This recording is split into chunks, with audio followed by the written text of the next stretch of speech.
Hello and welcome to another DCMU theme park review and in my bear room.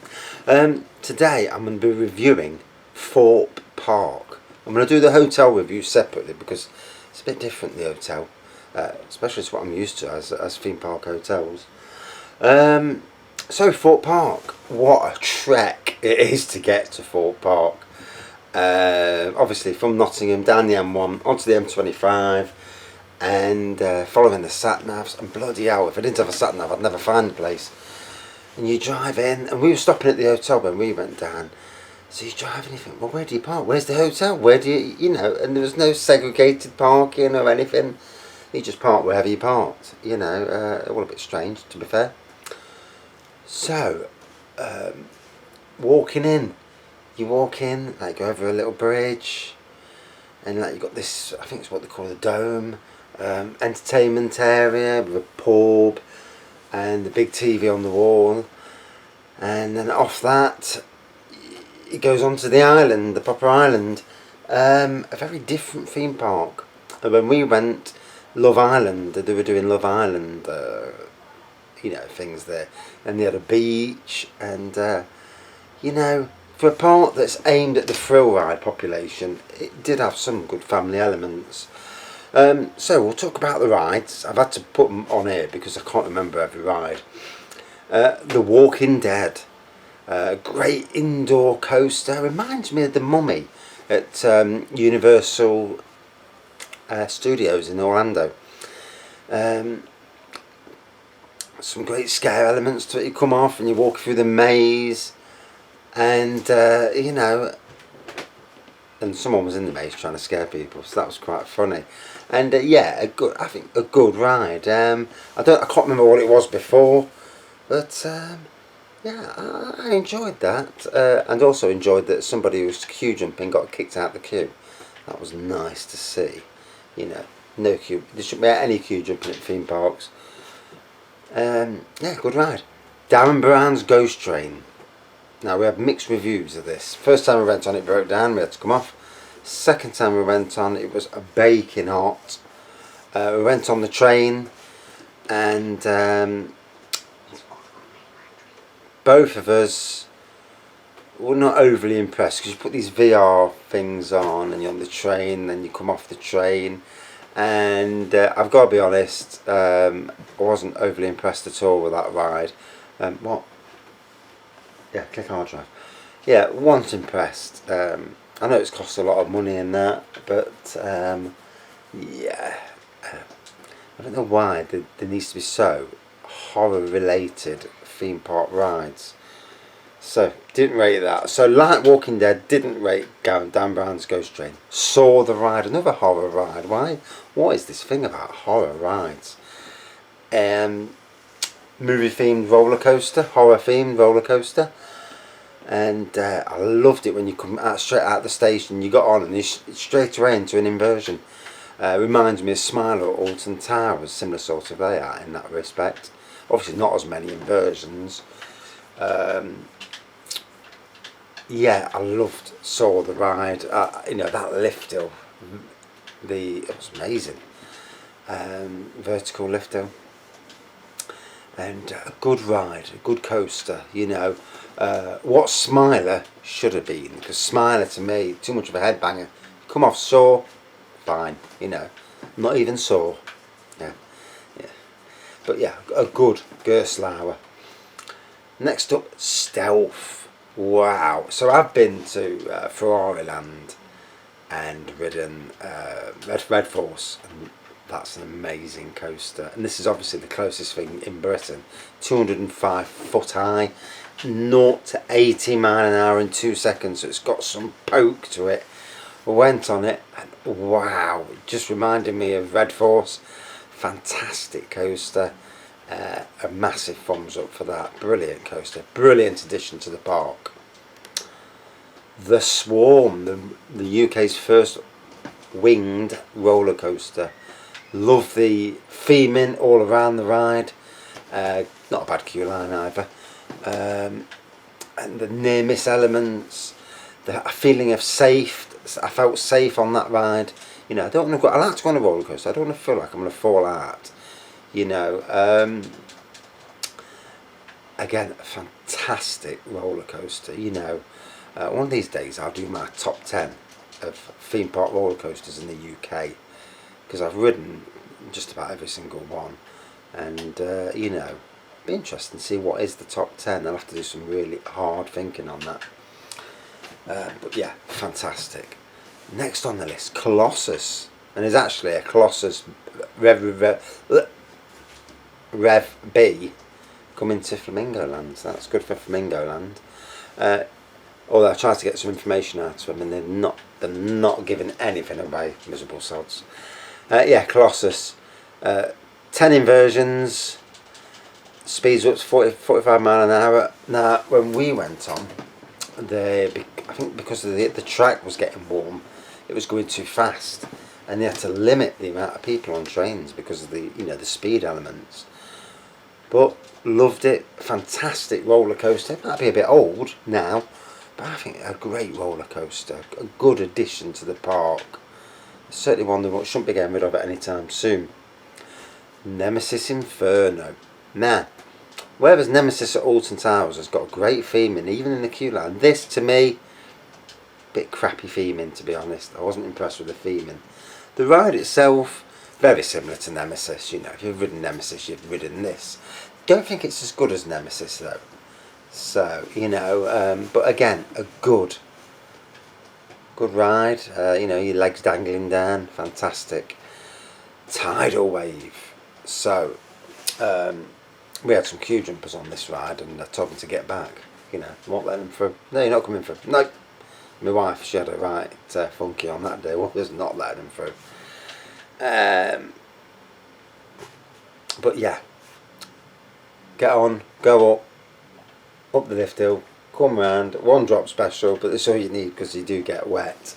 A very good water ride. Not the best water ride on the park though, funnily enough, even though it's more of a thrill water ride. Angry Birds 4D experience, I didn't do that. The Wild Hog Dodgems, yeah, that was alright, you know, kiddies thing. Detonator Bombs Away, 100-foot drop tower. I'm not really a drop tower fan, to be fair. It is what it is. They are what they are, you know. Rush. So, we'll talk about Rush. The air-powered speed swing. Now that, I was watching the ride and I thought, it's tame, that is. I'll go on that.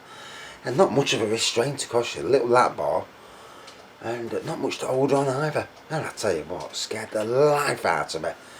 Possibly the most scary ride for me, because the element, I was so worried about falling out.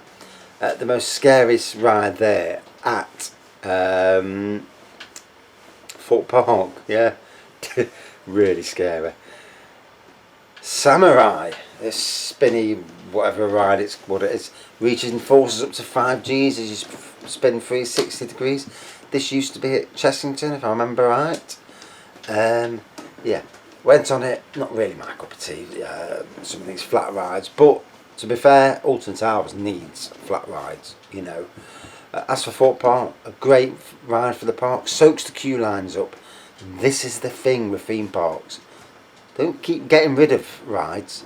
You need rides that soak up the queues. Keep your log flumes, keep your rapids, theme them up, make a story, you know. And Thorpe Park can expand into the lake anytime they want, put water coasters on and whatever, you know, so there's good expansion area there. Vortex, the spinning, swinging pendulum. Again, another good flat ride for the park. Now, one of my favourite rides on the park, Storm Surge. So you're in these boats and you go down a big tube, you're spinning, water, and I thought that was the better of the two big water rides on the park. And really loved it, you know, a really good family experience. I love that ride. Quantum, the magic carpet ride. Now this, I've been on magic carpet rides before, and I've been on the one at Alton Towers and a few other places, Goose Fair and that. And I've got to say, Quantum, that was ridiculously harsh. The forces in the swing, I did not feel safe on that ride at all. And for something that looked really tame, they must have ramped up the notches on it when we went on it. Couldn't believe how forceful it was. Zodiac, another enterprise type ride. Been on it at Alton Towers. We didn't bother with it, but it was okay. You know, them rides are what they are. Scary that you're going round as you are, and you actually sat down. You think you'd bounce all around. Then you're holding on for dear life, which makes a difference. Timber tugboat, so one of the little tugboat rides that spins round, and good themed. It was okay, you know. Lumber jump, a kiddies little drop tower thing, so you know. Flying fish, a little kiddies family roller coaster. Depth charge. We enjoyed this 40-foot ride down, 4-lane super slide. Enjoyed that ride. You know, I like them sort of rides. Always try and beat the wife. Mr. Monkey's banana ride, traditional swinging ship. Yep, went on it. Good little pirate ship. Not much to say about that really. Rumba Rapids, the water raft ride. Yeah, we went on that. Trying to remember it, because obviously you remember the big rides more than you do the little rides, but it was okay. Rocky Express, a train ride, went on that. Storm in a Teacup, little teacup ride. The beach, Amity Beach, well impressed with the beach. I thought it was well themed, you know, quite a decent size. Inside what is a small theme park, you know, I was impressed with that. And then there was in that area there was lots of water slides. So Thorpe Park, a very, very busy park. What would I do to make it better? First thing I'd do is go for a big marquee ride, something with major throughput. I don't know what the planning restrictions are there. I think something like Shambhala at Portaventura. I don't know the name of the ride, but that Shambhala can run, is it 3 or 4 trains? And it's got fantastic throughput. It's an airtime extravaganza, you know, all about the airtime. To me, that would fit immensely there, you know, something, you know, obviously they'd theme it to whatever. But what would also fit there, whether you have it over the lake instead of the park, because obviously there's not a lot of room there for manoeuvre. So you have your first water themed wooden roller coaster that's with water elements in it to slow the roller coaster down as it comes down. As it hits the water, slows it down, creates a splash. That was a bit of theme park designer. But again, one with good throughput.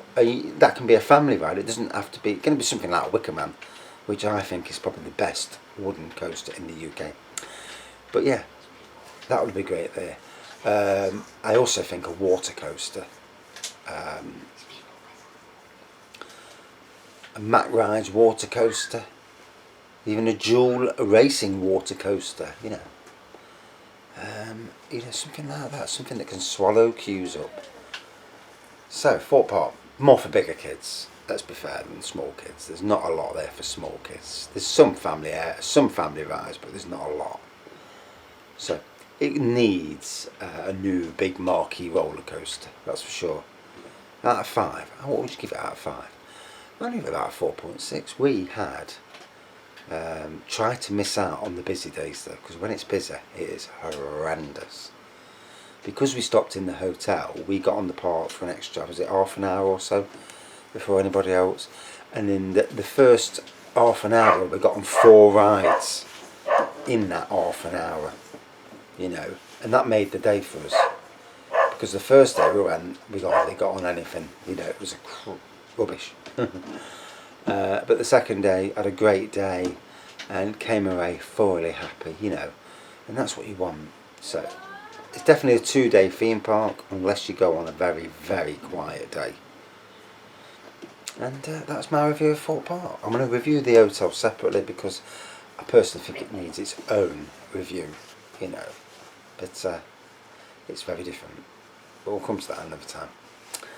Thanks for watching. If you agree, please comment, and if you watch this, please subscribe. You know, a few more subscribers would be nice, you know. One day I'll get to the likes of Theme Park Worldwide or Coaster Crazy. Yeah, or maybe not. But, you know, I like talking about theme parks. I have my own view on theme parks. Probably not as friendly to some theme parks as other people are, but, you know, say it as you see it, don't you? And that's the best way to be.